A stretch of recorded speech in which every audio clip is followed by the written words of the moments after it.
শাস্তিতে দারিদ্রতাকে হার মানিয়ে অটো চালকের মেয়ে নার্সিং ভর্তি পরীক্ষায় জাতীয় পর্যায়ে চতুর্থ স্থান অর্জন। মোহাম্মদ মাসুদ রানা তথ্যচিত্রে বিস্তারিত জানাচ্ছি। চাঁদপুরের শারাস্তির এক অটো চালকের মেয়ে দারিদ্রতাকে হার মানিয়ে নার্সিং ভর্তি পরীক্ষায় জাতীয় পর্যায়ে চতুর্থ স্থান অর্জন করেছে। সে উপজেলার রায়শ্রী উত্তর ইউনিয়নের রঘুরামপুর গ্রামের বাসিন্দা অটো চালক কামাল হোসেনের মেয়ে সুমাইয়া আক্তার। তার এই অনন্য অর্জনে গর্বিত পুরো এলাকা।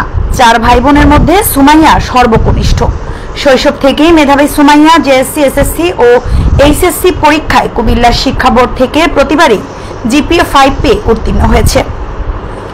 সুমাইয়া জানান, কলেজে ভর্তির সময় পারিবারিক সংকট এতটাই প্রকট ছিল যে তিনি হোস্টেলে উঠতে পারেননি।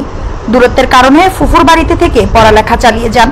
শিক্ষকদের অকুণ্ঠ সহযোগিতাও তাকে এগিয়ে যেতে সহযোগিতা করেছে।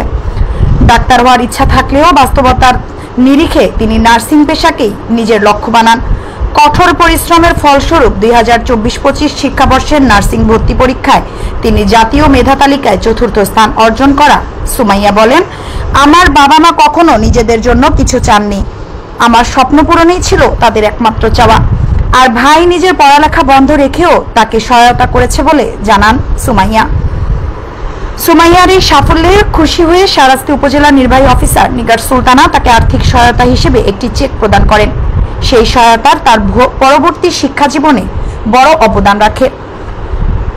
ভবিষ্যতে একজন মানবিক ও দক্ষ নার্স হয়ে মানুষের সেবা করার প্রত্যয় ব্যক্ত করেন সুমাইয়া।